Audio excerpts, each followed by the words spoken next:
Hola a todos. Bienvenidos a la historia de hoy, que incluye traición, secretos ocultos y revelaciones impactantes. Pero antes de profundizar en la trama, tengo una pregunta rápida. ¿Desde dónde nos ven? Dejen su ciudad en los comentarios. Y una cosa más. ¿Han vivido o conocen a alguien que haya vivido una infidelidad? Si es así, compártanla en los comentarios. Quién sabe, su historia podría ayudar a alguien que esté pasando por algo similar. Vamos. Cuando me desmayé en el trabajo, los médicos llamaron a mi esposa. No apareció. En cambio, su hermana me etiquetó en una foto. Día familiar, sin dramas. Guardé silencio. Días después, todavía débil y conectado a máquinas, vi 44 llamadas perdidas y un mensaje de mi esposa y mi suegro. Los necesitamos. Respondan de inmediato. No lo pensé dos veces. Pero ¿saben qué tiene de gracioso morir? No le importa tu presentación de PowerPoint ni si cumples tus objetivos trimestrales. Era lunes por la mañana, las 10:47. Lo recuerdo porque el reloj digital de la sala de conferencias fue lo último que vi antes de que mi cuerpo decidiera rebelarse, justo delante de mi jefe y la mitad del departamento de marketing. En un momento, estaba haciendo clic en la diapositiva 17 sobre estrategias de optimización de ingresos para el tercer trimestre. Lo más emocionante del mundo. Al siguiente, sentía como si alguien me estuviera usando el pecho como un saco de boxeo, mientras algo me apretaba los pulmones como una serpiente. La cabeza me daba vueltas como si me hubiera bebido una botella de tequila en una fiesta universitaria, solo que sin la alegría previa al vértigo. Johnson, ¿estás bien? Era Peterson, de contabilidad. Estaba más preocupado por perderse el almuerzo que por mi muerte inminente. ¡Qué conmovedor, Pete! Intenté responder. Intenté fingir calma. Quizá había tenido una reacción alérgica a los carteles motivacionales de la oficina, pero mi voz salía con un silbido extraño, como un globo desinflándose. Entonces el suelo, esa alfombra beige de la que todos nos habíamos quejado durante 3 años, me llegó a la cara con la excitación de un perro. Se apagaron las luces.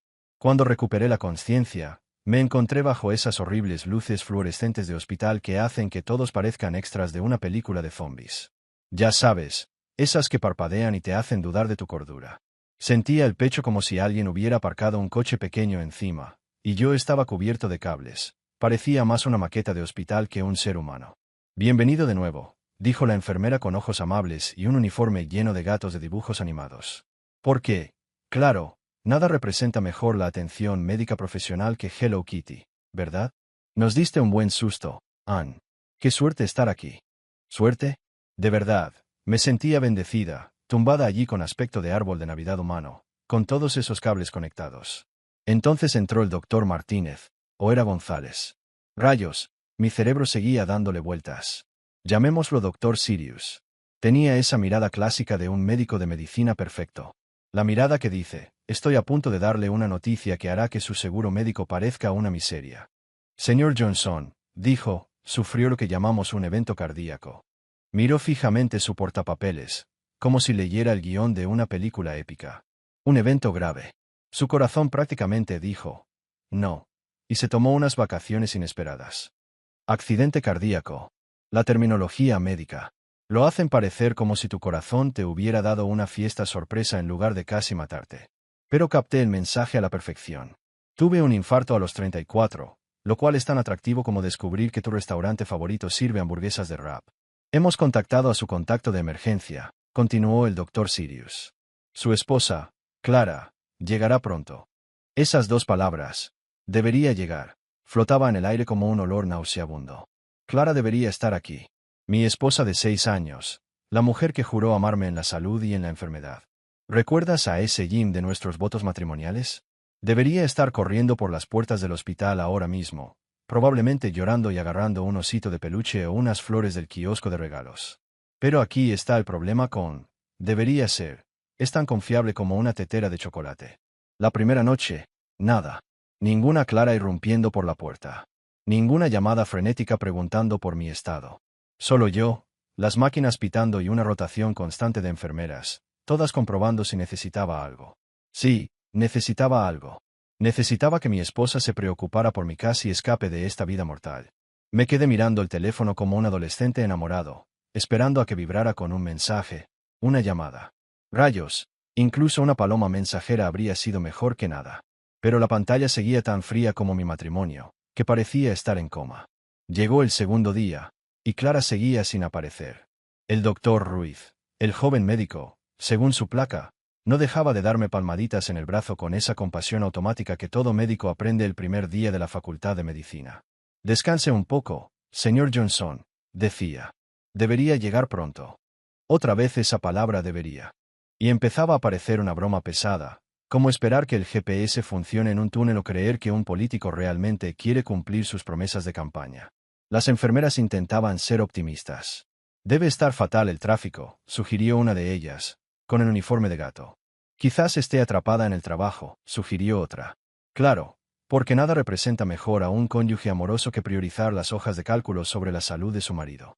Pasé los 2 primeros días sumido en una extraña confusión mental.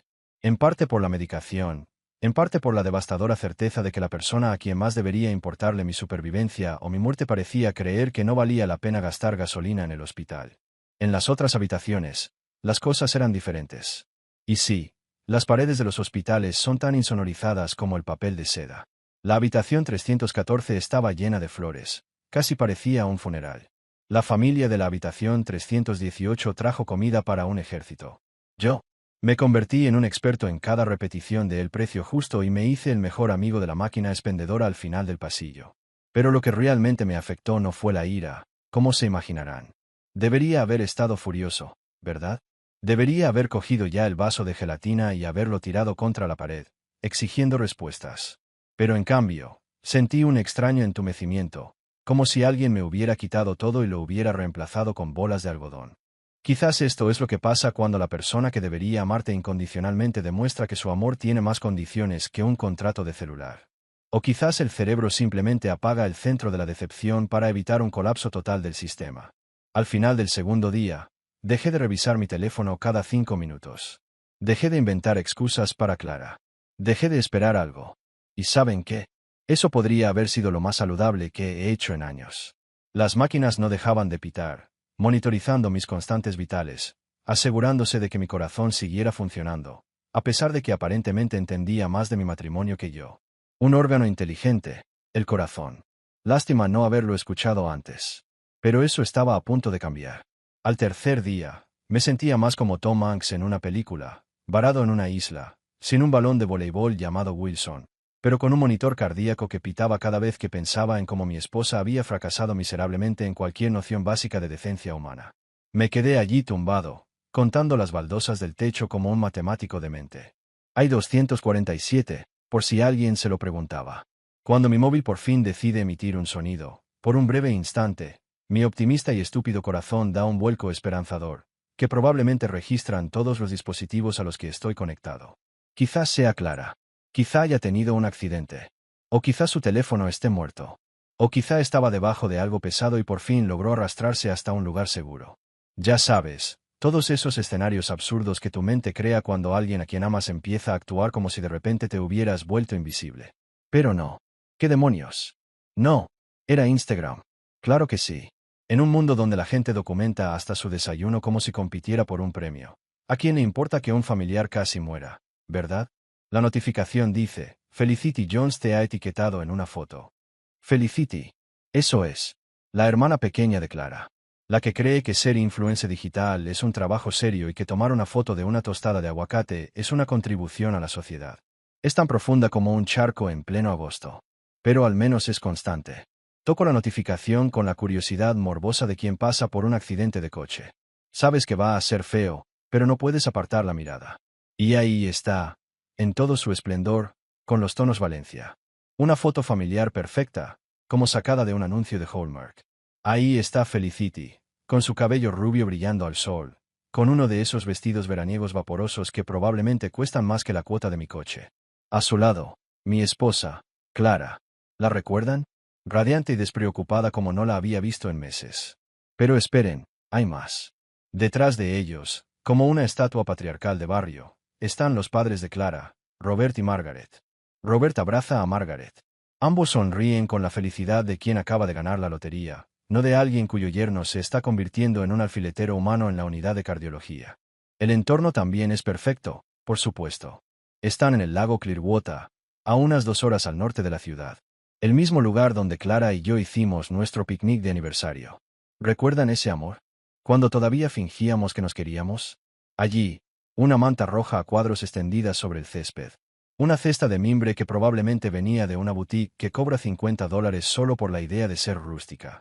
Y suficientes sándwiches gourmet y bebidas artesanales como para alimentar a un pequeño país europeo. El pie de foto. Ah, el pie de foto. Ese es el toque de Felicity, mezclando estética básica con crueldad sutil. Escribió, día en familia. Sin drama. Y añadió, a veces necesitas rodearte de gente que te anime. Almohadilla bendecida, almohadilla tiempo en familia, almohadilla sin filtro, almohadilla vida en familia, almohadilla sin drama. Pero aquí está el golpe final. El que realmente me dan ganas de arrancar los cables del monitor cardíaco y usarlos para estrangular a alguien. Me marcaron. De verdad me marcaron en este monumento a su sociopatía colectiva. Como si quisieran que viera. Como si quisieran que supiera que mientras yo yacía en una cama de hospital, preguntándome si mi corazón dejaría de latir, ellos estaban ahí fuera, viviendo su mejor vida, sin la incomodidad de mi experiencia cercana a la muerte que perturbara su estilo de vida. Me quedé mirando ese dedo medio digital durante 5 minutos, mientras mi cerebro intentaba procesar lo que veía.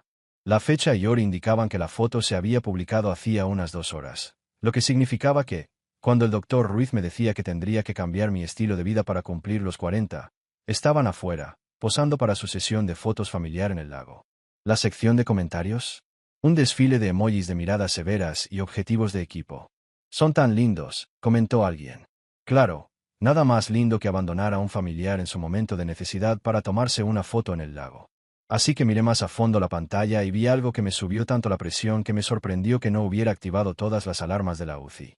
Una prima de Clara, creo que es Jessica, o quizá Jennifer, uno de esos nombres con J que suenan todos igual, comentó, ¿dónde está Johnson? Seguido de lágrimas de alegría. Y Felicity, la dulce y considerada Felicity, respondió con un emoji de risa y llanto y las palabras, se está tomando un tiempo para concentrarse. Almohadilla viaje. Mi viaje. Mi maldición viaje. Como si hubiera decidido darme un infarto. Como si me hubiera despertado una mañana y hubiera dicho, ¿sabes qué sería divertido?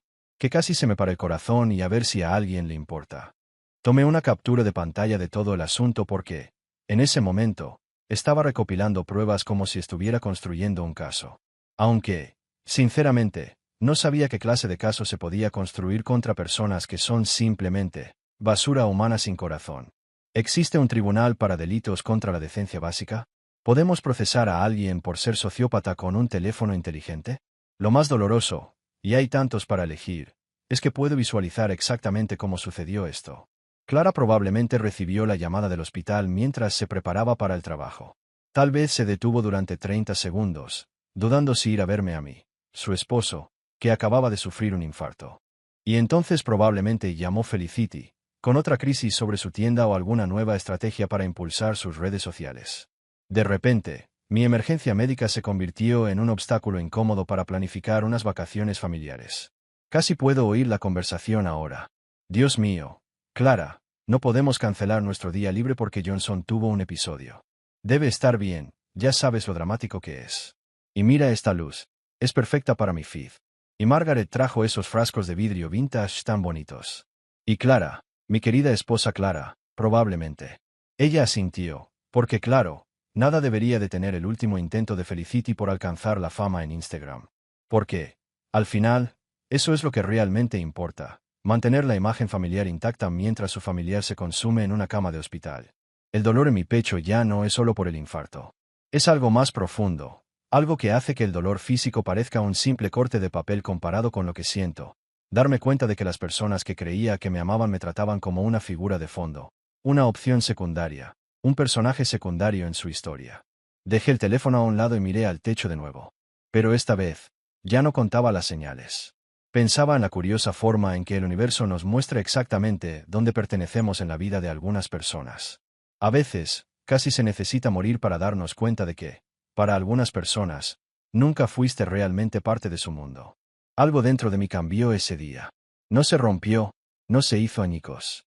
Romper sería demasiado dramático, demasiado repentino. Es más como algo que se apaga silenciosamente, para siempre. Durante mis días en el hospital St. Mary's, en el departamento para personas con problemas emocionales y físicos, me adapté a lo que el personal llamaba aceptación, pero que yo prefería llamar insensibilidad estratégica. ¿Conoces esa sensación de recibir tantos puñetazos en el estómago que el cuerpo simplemente deja de registrar el dolor? Ahí estaba ahora, en la dulce tierra de la anestesia emocional, donde las publicaciones de Instagram sobre picnics familiares y parejas ausentes no me conmovían porque ya no tenía ninguno interés.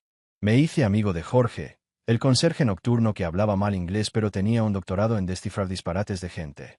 Entró en mi oficina sin invitación y empezó a traerme un café decente de la sala de descanso del personal, en lugar de esa bebida aguada que les sirven a los pacientes. No hablamos mucho por la barrera del idioma, pero a veces la mejor terapia es simplemente que alguien reconozca que tu situación es un desastre, sin intentar arreglarla ni dar explicaciones. El doctor Ruiz también empezó a visitarme con más frecuencia. Probablemente porque se dio cuenta de que mi contacto de emergencia no era más confiable que una tetera de chocolate. Empezó a hacerme preguntas cuidadosas sobre mi red de apoyo en casa, que es como decir, ¿por qué demonios nadie visita a este pobre hombre? Me volví experta en desviar estas conversaciones con chistes sobre ser una mariposa social que simplemente prefiere su tiempo a solas. En serio, historias cautivadoras. Pero entonces mi teléfono empezó a dar un ataque.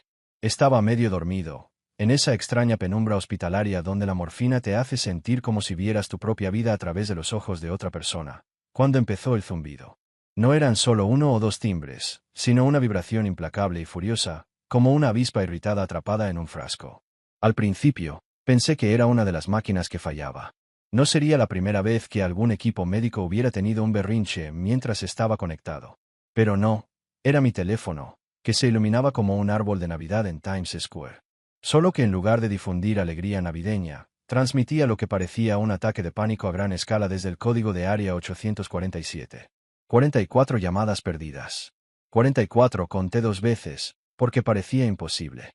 ¿Quién demonios llama a alguien 44 veces en 2 horas? La respuesta: mi querida esposa y su querido padre, Robert. Sí, las mismas personas que habían estado demasiado ocupadas haciendo un picnic junto al lago como para comprobar si aún respiraba durante los últimos 4 días. Pero ahora, al parecer, me necesitaban con la urgencia de un equipo SWAT en una toma de rehenes. Las llamadas empezaron alrededor de las 2 de la tarde y continuaron como un tsunami digital.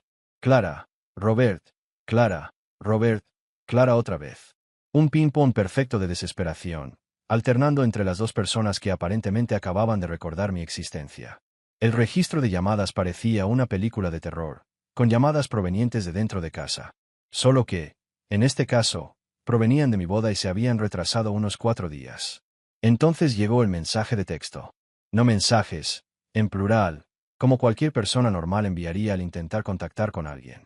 Solo un mensaje único, perfectamente redactado, que lo decía todo y nada a la vez. Te necesitamos. Responde de inmediato. Eso era todo. No, ¿cómo estás? No, disculpa que no hayamos estado en contacto. Nada de eso. Solo una exigencia, disfrazada con el tono de alguien llamando a un perro que se escapó del jardín. Te necesitamos.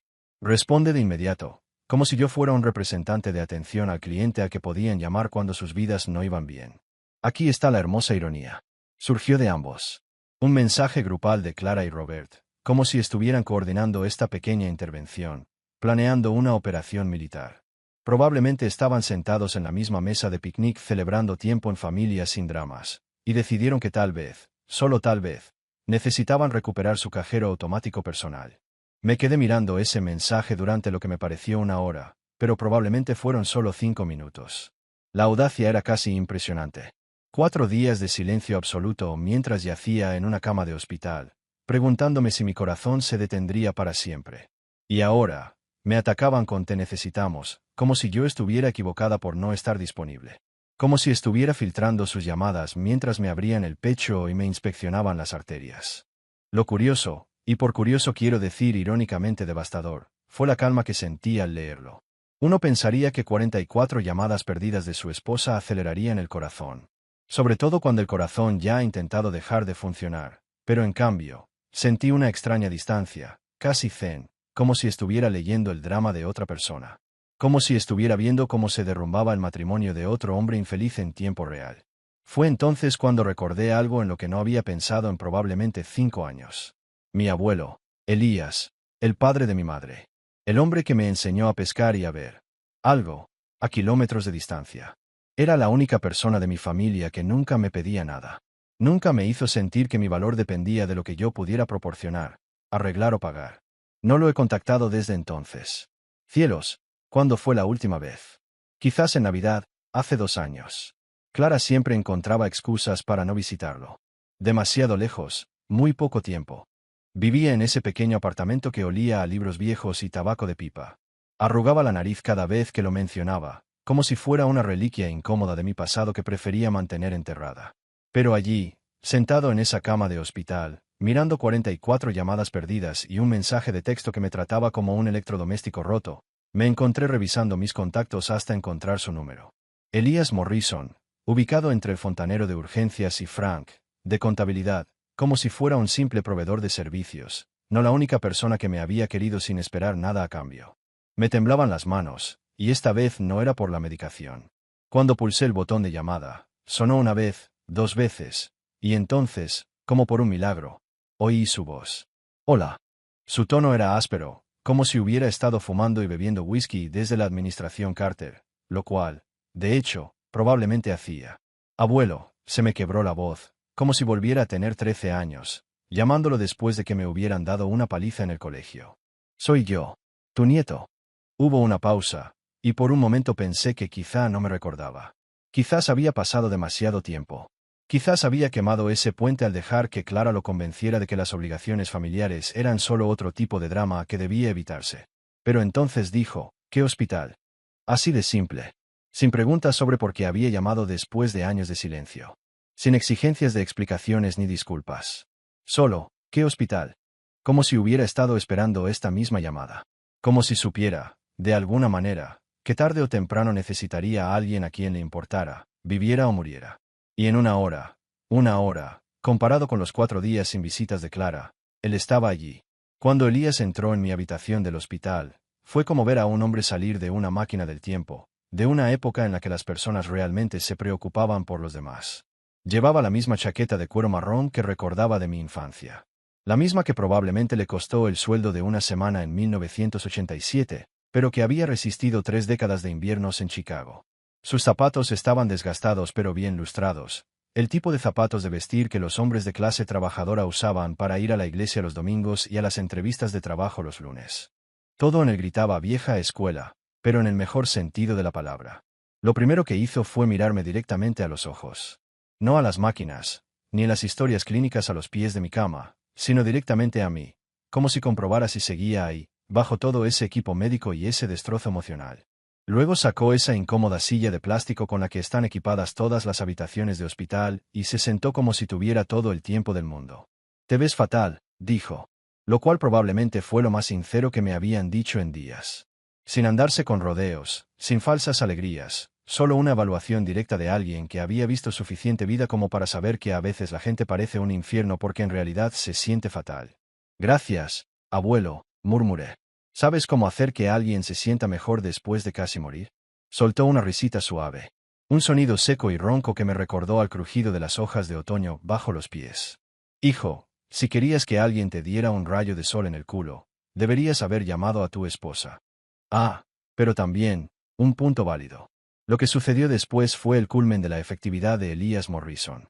Mientras yo yacía allí, compadeciéndome de mí mismo y contando las tejas del techo, él dedicó 30 minutos a hacer las preguntas correctas, las que los médicos deberían haber hecho, pero mi esposa nunca lo hizo. ¿Cuáles eran mis síntomas antes del ataque? ¿Estaba bajo un estrés inusual? ¿Tomaba alguna medicación relevante? ¿Cuál era mi historial médico familiar?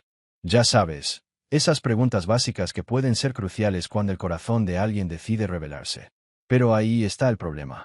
Clara no habría podido responder a ninguna de esas preguntas. No sabía que mi padre murió de un infarto a los 52 años.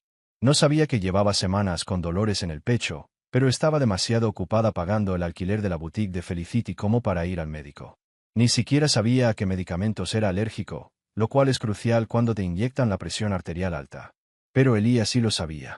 Me prestó atención durante 67 años, mientras todos los demás me trataban como una tarjeta de crédito andante con piernas.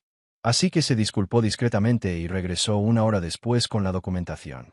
Resulta que mi seguro médico estaba jugando al clásico juego de denegar la cobertura y esperar que este pobre hombre muera antes de poder apelar, impidiendo algunas pruebas esenciales que el cardiólogo quería realizar. El procedimiento habitual del sistema sanitario estadounidense: retrasar, denegar, desviar la atención y esperar que el problema se resuelva solo. Para siempre. Elías no discutió con nadie, no amenazó con llamar a abogados ni armó un escándalo como probablemente haría Clara. Simplemente sacó su chequera, sí, una chequera de papel, porque el hombre todavía hacía sus cálculos a mano, de forma civilizada, y extendió un cheque por el importe total. Así de simple. Problema resuelto. Abuelo, no puedes hacer eso, dije. Puedo. Y lo hice. Ahora cállate y deja que se hagan la prueba. Pero esa ni siquiera fue la verdadera bomba. ¡Ay! No. El universo apenas empezaba a calentarse. Después de que las enfermeras se fueran y tuviéramos un poco de privacidad, Elías sacó su tableta, porque a pesar de tener 74 años, era más experto en tecnología que la mitad de los millennials con los que trabajaba. Dijo las 4 palabras que lo cambiarían todo. Echemos un vistazo a tus finanzas. Creía saber a dónde iba mi dinero. Ganaba bien la vida, vivía en una casa bonita y conducía un coche fiable. Claro, la vida era dura a veces, pero ¿quién no? La vida moderna era así, ¿verdad? Todos estaban arruinados. Todos estresados. Todos a un desastre financiero de la ruina. Ese era el sueño americano, cariño. Mal. Tan mal que ni siquiera tenía gracia. De alguna manera, y hasta el día de hoy no sé cómo lo logró sin acceder a mis cuentas, Elías había mapeado cada hilo financiero que me conectaba con la familia de Clara. Fue como ver a alguien hacerle una autopsia a mi cuenta bancaria, solo que en lugar de descubrir la causa de la muerte, encontraron el origen de una hemorragia lenta y metódica. 5 cuentas. 5 cuentas separadas que, por alguna razón, había olvidado, a las que nunca les presté atención, todas vinculadas a mi nombre, todas desviando dinero a varios miembros de la familia Martínez, como un desfalco financiero encubierto. La cuenta corriente personal de Clara, que abrí para emergencias, pero que ella usaba para sus compras diarias en Starbucks y Target. La cuenta comercial de la boutique de Felicity, de la que fui aval hasta que finalmente llegó a un acuerdo. Eso fue hace 3 años. Una línea de crédito para los proyectos de mejoras en el hogar de Robert, todos los cuales fracasaron. Incluso una póliza de seguro de auto que cubría el auto de Clara, el de Felicity e incluso el viejo Honda de Margaret.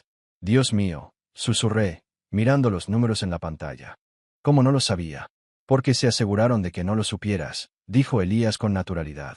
Mira, la renta de la boutique de Felicity se descuenta automáticamente de tu cuenta de empresa el día 15 de cada mes. Han pasado 3 años. Le estás pagando para que administre la tienda de disfraces mientras publicas fotos en Instagram sobre ser una emprendedora jefa. Solo la renta era de $1,500 al mes. $1,500 al mes durante 3 años. $54,000 invertidos en la ilusión de que mi cuñada sería la próxima estrella de bufandas caras y joyería motivacional. Pero espera, hay más. El seguro de coche de Clara, que creía que costaba unos $200 al mes, en realidad cubría 3 coches. Porque, claro, la familia se apoya en la familia. Y, al parecer, yo era el cajero automático designado de la familia. La hipoteca de Roberta había entrado en impago 2 veces el año anterior, y en ambas ocasiones, habían aparecido pagos misteriosos de cuentas vinculadas a mi nombre, salvando su casa de la ejecución hipotecaria. Caramba, dije, revisando las transacciones una por una. Las llevaba todas encima. Todo este tiempo, he estado pagando por su estilo de vida. Elías se recostó en su silla, suspirando con el tipo de suspiro que solo puede dar quien ha visto suficiente vida. Hijo, no te quieren. Te utilizan. 6 palabras. 6 simples palabras que abarcaron 8 años de matrimonio. 8 años intentando ser el buen esposo, el proveedor confiable, el hombre que nunca se quejaba cuando el dinero escaseaba porque estaba demasiado ocupado asegurándose de que todos estuvieran cómodos. No te quieren. Te utilizan. Y sentado allí en esa cama de hospital, rodeado de máquinas que monitoreaban mi corazón roto, finalmente entendí por qué. Ya había intentado dejarlo antes. No era el estrés del trabajo, las largas jornadas ni las tonterías de la política corporativa. Era la lenta pero constante comprensión de que había vivido toda mi vida adulta como el plan financiero de alguien, la opción de respaldo de alguien, la red de seguridad de alguien. No era el marido de Clara. Él no era el cuñado de Felicity. No era el yerno de Robert y Margaret. Era una cartera andante con pulso. Y, al parecer, ni siquiera un pulso fiable. Esa noche, mientras las enfermeras hacían sus rondas y las máquinas emitían sus nanas electrónicas, Elías y yo empezamos a cortar los cables uno a uno, factura tras factura, pago automático tras pago automático. Fue como operarme las finanzas. Y por primera vez en años, sentí que podía respirar. Si alguna vez quisiste ver qué pasa cuando le cortas el apoyo financiero a una familia de parásitos profesionales, déjame contarte. Es como ver un documental sobre la naturaleza, observar lo que ocurre cuando se seca el abrevadero en medio de la sabana. Solo que en lugar de gráciles gacelas migrando a pastos más verdes, se ve una manada de adultos sufriendo crisis nerviosas en público porque su cajero automático personal de repente se volvió más fuerte. La reacción fue tan inmediata que uno pensaría que había detonado una bomba nuclear en sus vidas perfectamente organizadas. Hablo de menos de 24 horas después de que Elías y yo empezáramos a cancelar los pagos automáticos y a cerrar cuentas. Y mi teléfono brillaba como un árbol de Navidad turboalimentado. Pero esta vez, en lugar de sentir esa ansiedad familiar al ver el nombre de Clara en la pantalla, sentí algo completamente diferente: iluminación, o los efectos persistentes de la medicación cardíaca. Sea como sea, fue increíblemente liberador. El mensaje de voz de Clara llegó primero, y vaya, era una obra maestra de indignación arrogante, envuelta en esa falsa voz de esposa preocupada que había perfeccionado con los años. Ya conoces el tono, ese que suena como si estuviera hablando con un niño particularmente lento que acaba de colorear fuera de las líneas por centésima vez. No sé a qué clase de juego crees que estás jugando. Empezó, porque al parecer tener un infarto y casi morir era solo mi dramatismo para llamar la atención. ¿Pero recortar las facturas? ¿En serio? ¿Esa es tu solución? No sé qué te pasa, pero esta no es forma de afrontar la crisis de la mediana edad que estás atravesando. Estás siendo increíblemente egoísta ahora mismo y francamente, es vergonzoso. He estado intentando darte espacio para que lidieses con tus problemas, pero esto se está saliendo de control. Llámame. Tenemos que hablar como adultos. Como adultos, ¿verdad? Porque nada dice charla de adultos más que ignorar por completo a tu pareja durante 4 días mientras está en el hospital y luego sermonearles sobre responsabilidad cuando deja de fluir el dinero. La audacia fue casi impresionante, pero el mensaje de voz de Clara fue justo lo que esperaba. Franqueza. El verdadero espectáculo empezó cuando llegó el mensaje de Felicity, y te juro por Dios que fue como ver cómo se desmoronaba la personalidad de alguien en tiempo real. Nada de emojis tiernos, ni citas inspiradoras, ni hashtag sobre ser bendecido y agradecido. Solo pánico puro y duro de alguien que acaba de darse cuenta de que todo su modelo de negocio estaba a punto de derrumbarse. Mi saldo en cuenta es de $19. Arréglalo. Eso fue todo. No. ¿Cómo te sientes? No. Espero que te recuperes bien. Solo un saldo bancario y un cargo. Como si fuera su atención al cliente de por vida. $18. Eso es lo que ganó en 3 años de emprendimiento financiado por mí. 18, dólares en una boutique llena de bufandas que probablemente costarían más de lo que se venderían. No se me escapó la hermosa ironía. Era la misma mujer que publicaba historias de Instagram sobre construir un imperio y vivir como una jefa mientras yo, sin saberlo, le pagaba el alquiler, las facturas, el seguro y probablemente su hábito diario de café helado. Ahora no tenía dinero para la compra, y de repente tuve que dejarlo todo y resolverlo. Como si su incompetencia financiera fuera, de alguna manera, mi emergencia. Pero espera, hay más. Porque Robert, mi querido Robert, que estaba demasiado ocupado disfrutando de su tranquilo picnic familiar como para visitar a su yerno en el hospital, decidió intervenir con su propia culpa disfrazada de sabiduría paternal. Estás destruyendo todo lo que hemos construido juntos. Esta familia ha sido. Ya ha pasado suficiente tiempo sin que hagas un berrinche por un problema de salud. Todos estamos aquí para ayudarte, pero tienes que encontrar un punto medio. No puedes simplemente quemarlo todo por estar molesta. Todo lo que hemos construido juntos. Reflexionemos sobre esto un momento. Según Robert, el hombre que no contribuyó con nada, e incluso menos, con apoyo emocional en ningún aspecto de mi vida, a nosotros habíamos construido algo juntos. Al parecer, mi dinero y sus hábitos de gasto constituían una especie de colaboración, un esfuerzo que ahora yo estaba destruyendo egoístamente al tener el valor de controlar mis propias finanzas. Y el comentario sobre el susto médico, el beso del chef, nada minimiza un evento cardíaco como llamarlo susto. O sea, me asustó una araña, en lugar de que mi corazón intentara literalmente dejar de funcionar. Algo muy delicado viniendo del hombre que ni se molestó en visitarme en el hospital, pero encontró tiempo para sermonearme sobre lealtad familiar por mensaje de texto. Pero aquí es donde la cosa se pone realmente seria, y por serio, me refiero a algo tan patéticamente predecible que me eché a reír en la cama del hospital, lo que probablemente hizo que las enfermeras pensaran que la morfina por fin había hecho efecto. En menos de 48 horas tras el corte del dinero, la familia de Clara pasó de un día familiar sin dramas a un colapso total en redes sociales. Publicaron un vídeo, Un vídeo real, muy real, de su casa, completamente vacía tras una orden de desalojo. Habitaciones vacías, cajas desparramadas, el caos que se genera cuando aparece el sheriff y te da 24 horas para arreglarte. Felicity estaba detrás de la cámara, y su voz temblaba mientras filmaba habitación tras habitación de su antiguo paraíso de clase media. Se lo llevaron todo, narró, como si documentara algún tipo de desastre natural en lugar de las consecuencias totalmente predecibles de su propia irresponsabilidad financiera. Todo por lo que trabajamos, todo lo que construimos, se ha ido. El epígrafe era aún más glorioso, se lo llevaron todo. ¿Adivina quién lo dejó? Con un emoji de corazón roto y etiquetas de grupos de apoyo familiar, como si fueran víctimas de alguna injusticia cósmica en lugar de personas que vivieron por encima de sus posibilidades durante años a expensas de otros. Pero esto fue lo que realmente me impactó. Lo que me hizo darme cuenta de lo profundo de su delirio. Parecían creer de verdad que el banco les había robado la casa. Como si un villano con bigote y sombrero negro hubiera aparecido y hubiera decidido arruinarles la vida arbitrariamente solo por diversión. Se hacían las víctimas tan arduamente que uno pensaría que les había caído un rayo en lugar de haber sido desahuciados por impago de la hipoteca. Pero yo sabía la verdad. Gracias a Elías y su tableta mágica de revelación financiera, sabía exactamente a dónde habían ido a parar sus pagos hipotecarios durante el último año.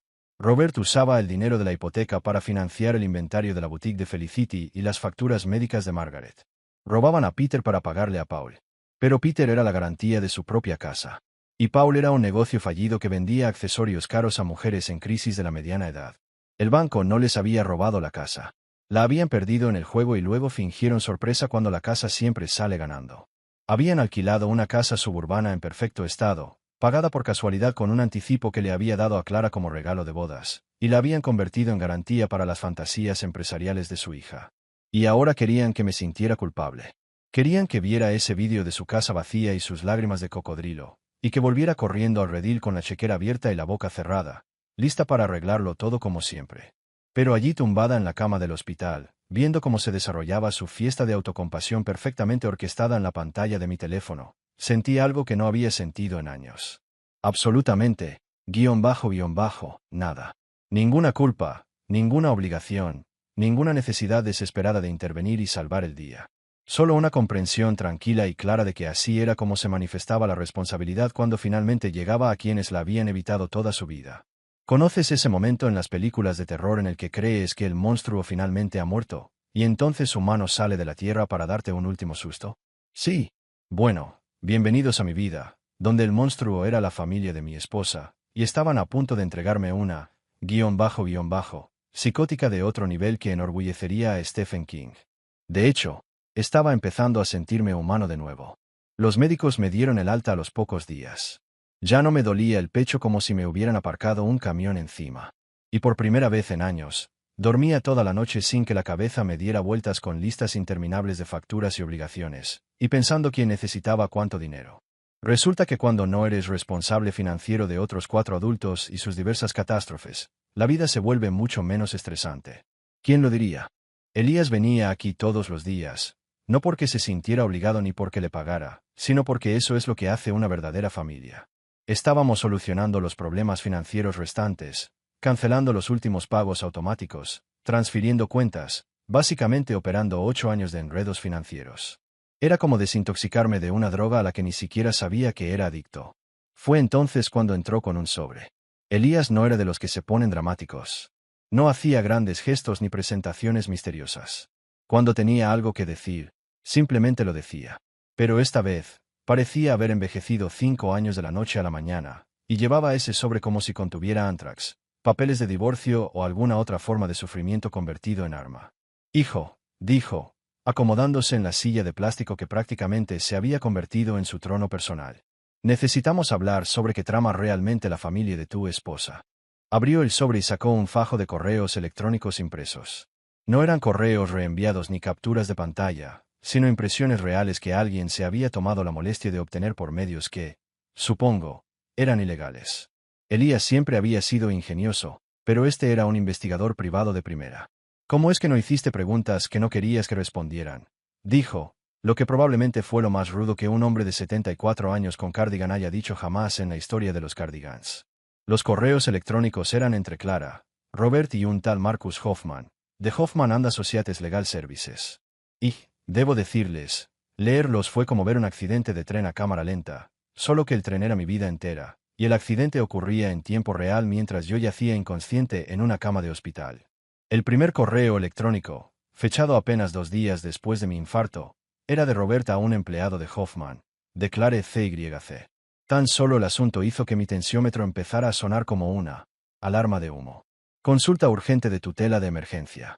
Señor Hoffman, escribió Robert, como hablamos por teléfono, mi yerno sufrió un episodio cardíaco grave y está hospitalizado. Su comportamiento desde el incidente ha sido cada vez más errático y preocupante. Ha tomado varias decisiones financieras irracionales que ponen en riesgo la seguridad de su familia, y nos preocupa su estado mental. Necesitamos explorar opciones de tutela temporal para protegerlo. Comportamiento errático, decisiones financieras irracionales, estado mental. Estos, intentaban declararme incompetente porque había dejado de pagar sus facturas. Literalmente intentaban obtener control legal sobre mis finanzas, alegando que cortarles el suministro era evidencia de una enfermedad mental. El siguiente correo electrónico de Clara fue aún mejor. Había presentado una cronología completa de mi supuesto deterioro mental, comenzando con mi decisión de detener los pagos automáticos e incluyendo pruebas contundentes, como negarme a responder llamadas y aislarme de mi familia. Según mi amada esposa, mi comportamiento la semana pasada fue tan preocupante que ella temió por mi seguridad y la de nuestro futuro financiero. Nuestro futuro financiero, ¿verdad? ¿Por qué? Al parecer, la hipoteca de Clara y la ludopatía de Robert con el pago de la casa eran parte integral de mi futuro financiero. Pero aquí es donde la cosa se pone realmente, perversa. Encontraron un abogado especializado en tutelas de emergencia para personas con discapacidad debido a problemas médicos. Al parecer, es una realidad. Cuando alguien sufre un derrame cerebral, una enfermedad grave o, por ejemplo, un infarto, los familiares afectados pueden solicitar al tribunal que asuma el control de sus finanzas si pueden demostrar que la persona no piensa con claridad. El abogado había delineado toda la estrategia en su correo electrónico de respuesta. Necesitarían documentación médica de mi infarto, declaraciones de testigos sobre mi comportamiento errático y pruebas de que estaba tomando decisiones financieras que contradecían mis estándares establecidos. El objetivo era una tutela temporal. El tiempo suficiente para restablecer la estabilidad financiera y asegurar una atención médica adecuada. En otras palabras, el tiempo suficiente para recuperar el control de mis cuentas bancarias y líneas de crédito para que pudieran seguir desangrándome mientras me recuperaba de casi morir. Esta es su opción definitiva, dijo Elías, mientras me veía leer un correo tras otro sobre su plan cuidadosamente elaborado. Cuando el llanto y la culpabilidad no funcionaron, cuando la compasión en redes sociales y las fiestas no te hicieron volver corriendo con la chequera abierta, decidieron simplemente tomar el control legal. Seguí leyendo, con las manos temblorosas, y esta vez no era por la medicación ni por problemas cardíacos. Era pura rabia concentrada.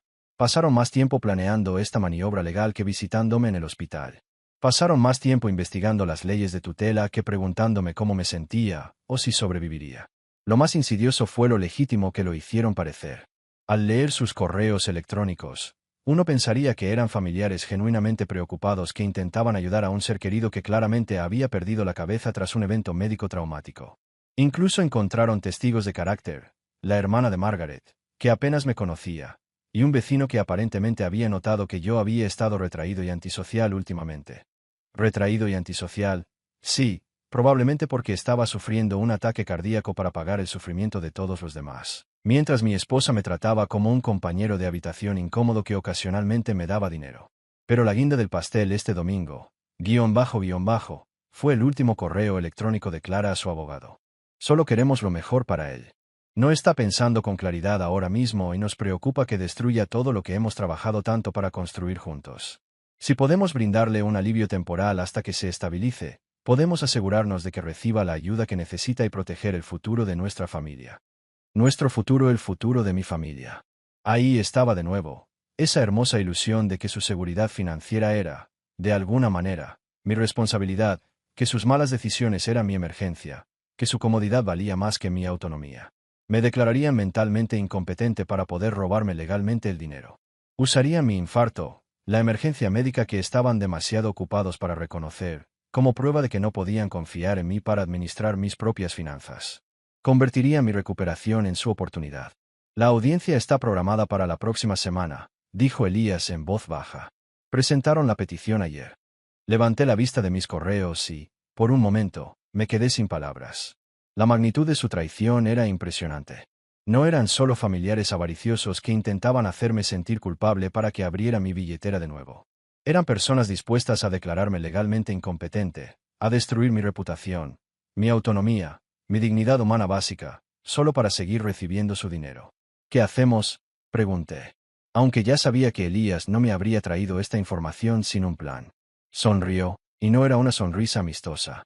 Era la sonrisa de un hombre con suficiente experiencia para saber exactamente cómo jugar sucio cuando la situación lo requería.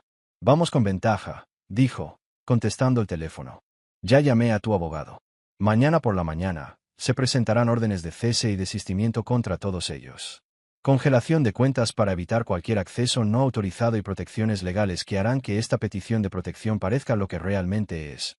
Una malversación de dinero de personas a las que nunca les importó tu bienestar. Por primera vez desde que empezó toda esta pesadilla, sentí algo que podría haber sido esperanza.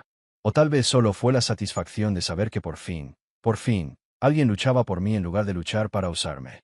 Cuando la opción legal nuclear fracasó, porque aparentemente tener un abogado que realmente se preocupa por su cliente es más efectivo que tener un abogado especializado en abuso de ancianos disfrazado de preocupación familiar.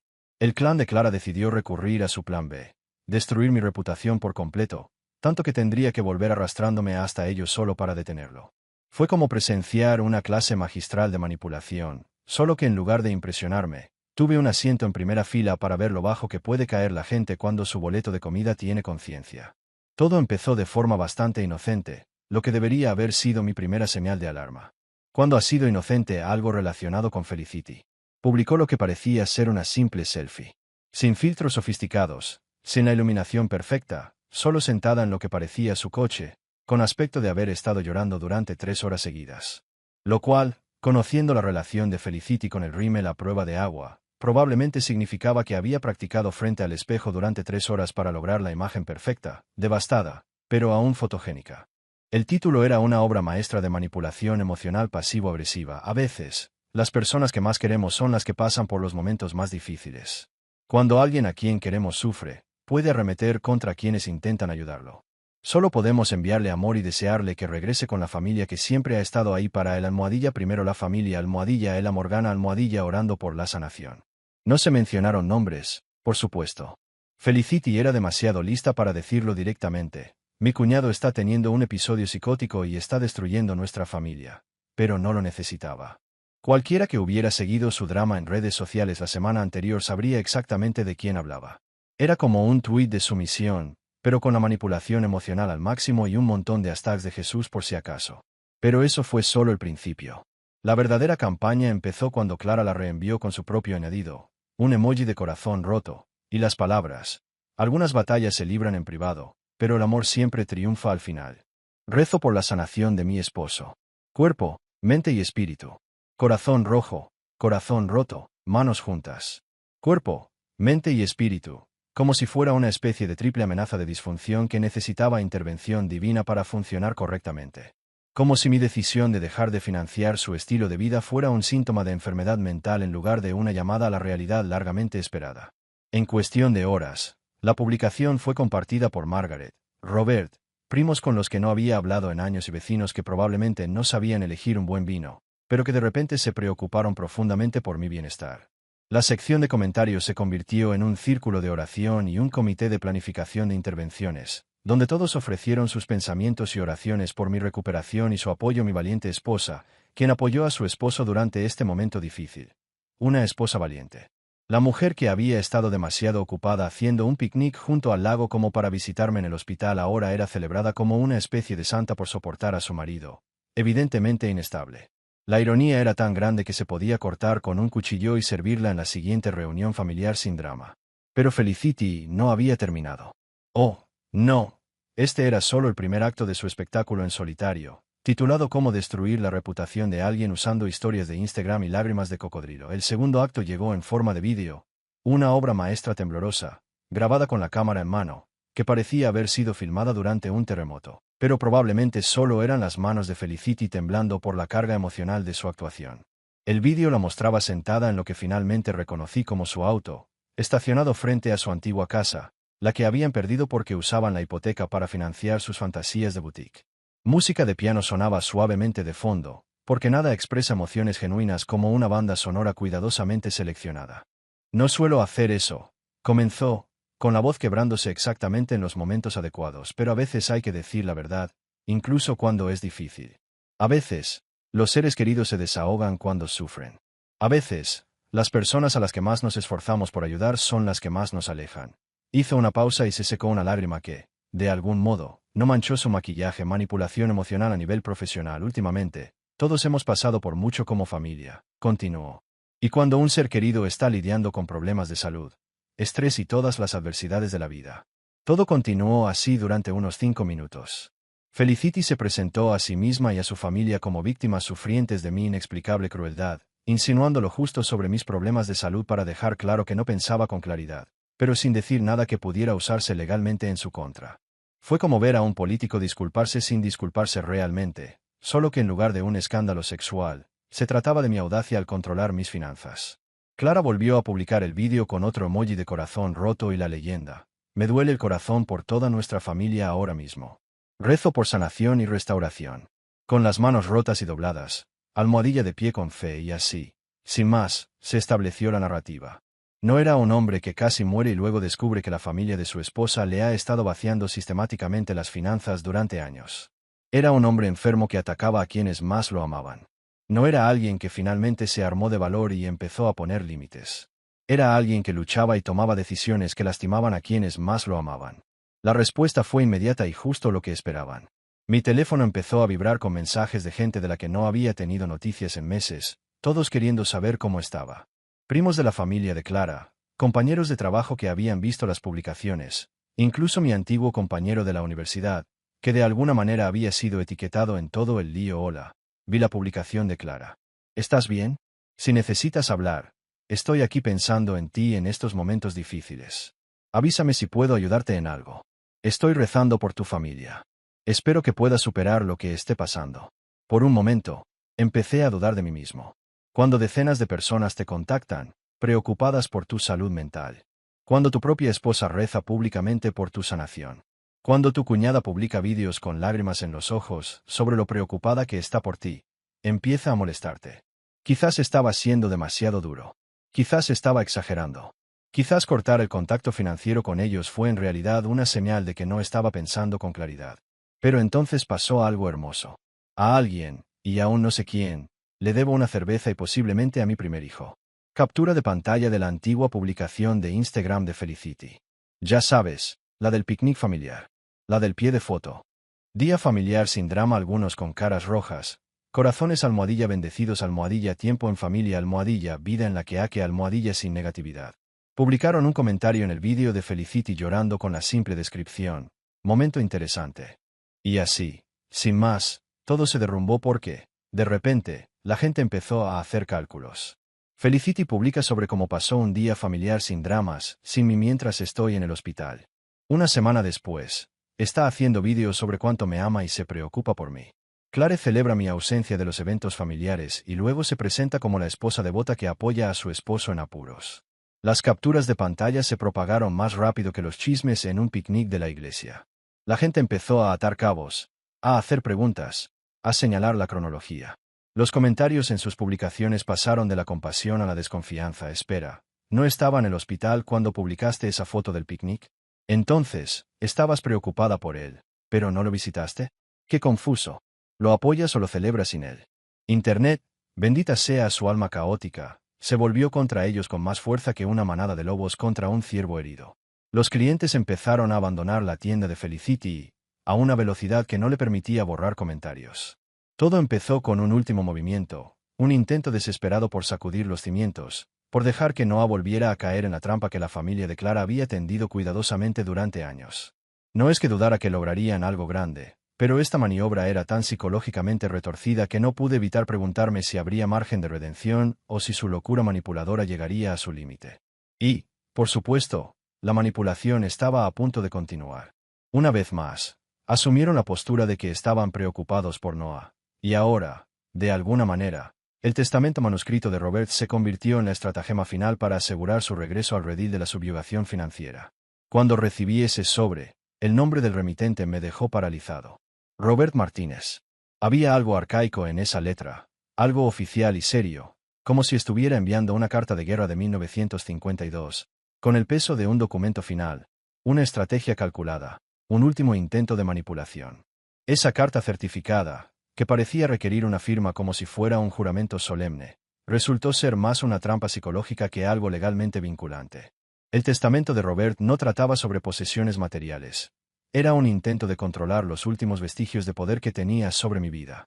El tipo de manipulación en la que usaba la idea de un legado familiar para dar sentido a un comportamiento financieramente destructivo, mientras reescribía cruelmente la narrativa como si él fuera el héroe y yo el villano.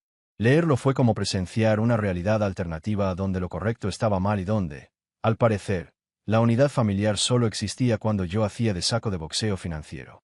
La última frase, escrita con tinta más gruesa y con una presión que parecía forzar el recuerdo de su falacia a ser cierto, lo decía todo. Hasta que regrese con su familia y busque una reconciliación adecuada por el dolor y la división que ha causado, mi yerno no recibirá nada de esta herencia. Este fue el truco final. El chantaje. El intento de arrastrarme de vuelta, de hacerme sentir que la única manera de mantener la unidad familiar, de evitar la división, era aceptar de nuevo su dependencia, la deuda que había estado intentando eliminar. El precio de la reconciliación fue mi propia humillación financiera, como si esa fuera la verdadera medida de mi valor para su familia. Pero algo dentro de mí, algo que probablemente debería haber despertado hacía meses o incluso años, empezó a reír. No una risa de desesperación ni de ira, sino una risa genuina. Era como si todo esto hubiera llegado a un punto absurdo y ridículo, donde incluso intentar controlarme me parecía una broma. Y estaba a punto de dejarles claro a todos que esta vez, las reglas del juego serían diferentes. Ese testamento, con su audacia, intentó convertirme en un monstruo, como si me hubiera distanciado de la familia por orgullo o egoísmo. Y, sin embargo, lo que estaba en juego era mucho más que la herencia o las finanzas. Se trataba de control. Se trataba de seguir siendo su gallina de los huevos de oro, solo que ahora, con su último aliento, intentaban envolverlo todo en una narrativa de unidad familiar. Pero ya había visto suficiente. Ya no se trataba del dinero. No se trataba de la herencia inexistente. Se trataba de mantener mi dignidad y demostrarles que, por fin, no era el burro que llevaban al matadero. Querían que me sintiera pequeño, culpable, como si tuviera que volver a caer en su red por un amor falso y condicional. Pero eso no era lo que quería. Estaba listo para cortarlo todo. La decisión que tomé de acudir al abogado y solicitar una orden de prohibición permanente de contacto contra toda la familia Martínez no fue solo una venganza. Fue una declaración. Una señal de que, tras años de ser exprimida, manipulada y usar mi corazón y mi dinero para alimentar una mentira, por fin era libre. No quería saber nada más de ellos. No quería saber nada más de esta gente que se alimentaba de mi miseria mientras se compadecían. Y no se trataba solo de Roberto Clara. No. Se trataba de todo lo que representaban. Esa unidad familiar que solo existía mientras se firmaban los cheques, mientras la ilusión de estabilidad financiera dependía de mí. Ese amor condicional que me exigía sacrificarme sin dar nada a cambio. Finalmente vi lo que siempre había sido, una prisión disfrazada de lazos de sangre. Ahora, al revisar ese testamento, me di cuenta de que la verdadera herencia que había dejado no estaba allí. La verdadera herencia era la libertad que había encontrado al dejarlo todo atrás. Los dejé con sus deudas, sus ilusiones y su idea de una familia que solo existía mientras el dinero fluyera. Al final, ya no necesitaba eso. Y lo único que me quedaba era seguir adelante, sabiendo que mi vida finalmente estaba bajo mi control. El viaje hacia este nuevo capítulo de mi vida fue silencioso, pero no en el sentido de un vacío agonizante. Era el silencio reconfortante de un lugar donde por fin puedes escuchar tus propios pensamientos, sin la constante interferencia de la ansiedad y el peso de las responsabilidades ajenas. El sonido del motor del viejo Toyota Camry, que sonaba como una máquina que había sobrevivido generaciones de batallas, era el único sonido que cortaba el aire mientras Elías conducía por estos caminos rurales. La cabaña de montaña parecía una promesa cumplida, la calma de un lugar sencillo, donde el concepto de más no se limitaba a la acumulación de cosas, sino a la calidad del espacio y la paz. No había nada que sugiriera lujo u ostentación, sino más bien funcionalidad, algo poco común en mi época. Este era un lugar donde los problemas se relacionaban más con mantener la casa caliente en invierno que con pasar las noches intentando resolver las crisis financieras de los demás. Cuando bajé del coche y vi el horizonte abierto, las montañas a lo lejos y el silencio de la naturaleza a mi alrededor, todo empezó a tener sentido. «Es perfecto», murmuré. más para mí que para Elías. La presión de tantos años de manipulación y abuso emocional empezó a disiparse, como la niebla que se disipa al amanecer. Elías, con su sabiduría innata, me observaba con esa mirada familiar. Una mezcla de compasión y pragmatismo. Aquí es donde empezarás, dijo, mientras sacaba mis maletas del coche con la misma destreza y calma de siempre. Y a partir de aquí, es simplemente lo que decidas hacer. Empezaba a comprender. No se trataba solo de un nuevo lugar. Se trataba de la oportunidad de volver a ser quien quería ser, sin los fantasmas del pasado que me atormentaban. La cabaña de Bill, con su energía positiva, me ofrecía lo que más necesitaba, libertad. Y tal vez, por fin, paz. En ese momento, sentado allí con Elías, con el aroma a café recién hecho en el aire y la tranquilidad de las montañas a mi alrededor, sentí algo inusual. Una sensación de libertad que apenas reconocía. El ruido constante de mi vida anterior, las exigencias de todos a mi alrededor, se habían desvanecido como una pesadilla. Ahora, solo quedaba la dulzura del momento presente, como si el tiempo se extendiera en esas montañas tranquilas. Lo que Elías había dicho sobre el trabajo y el salario me conmovió más de lo que esperaba. Había vivido años pensando que necesitaba trabajar hasta el cansancio para ser suficiente, para resolver problemas que no eran míos. Pero allí, con ese simple café en las manos y el cielo despejado por delante, comencé a comprender. No se trataba del valor que podía crear para los demás. Se trataba del valor que podía encontrar en mí mismo.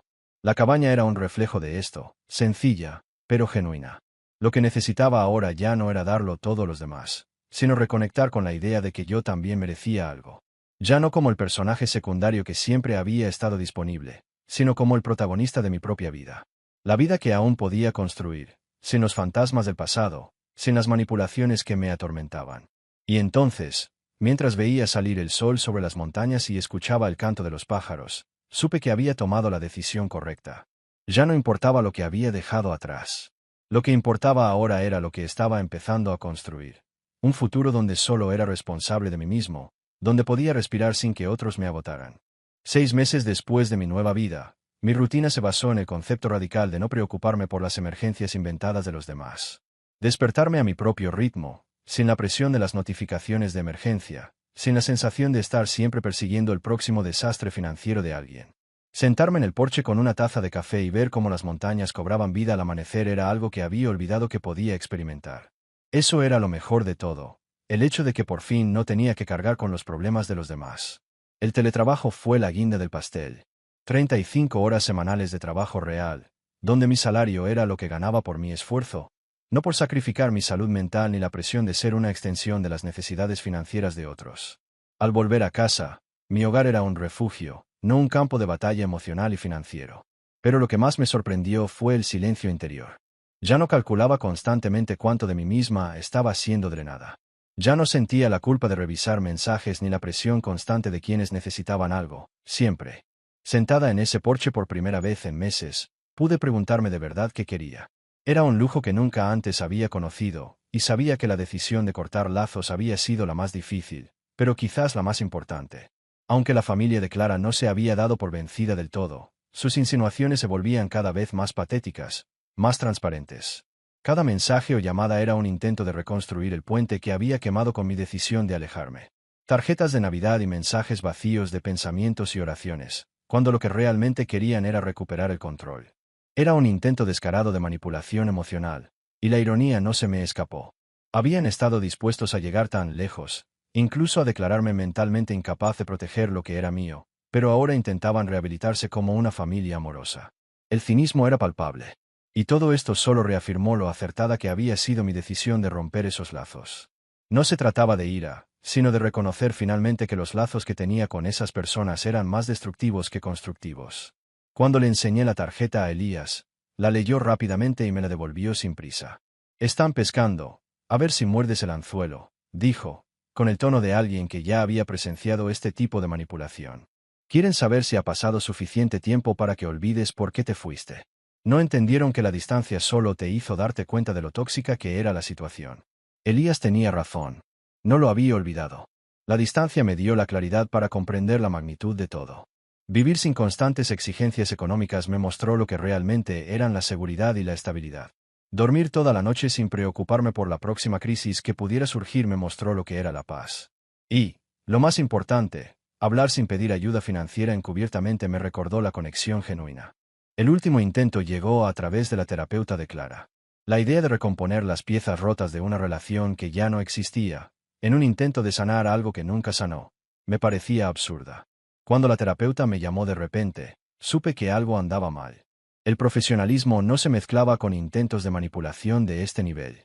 Clara había pintado una versión distorsionada de nuestro matrimonio para convencer a alguien de que ella era la víctima, cuando en realidad, me habían utilizado y descartado.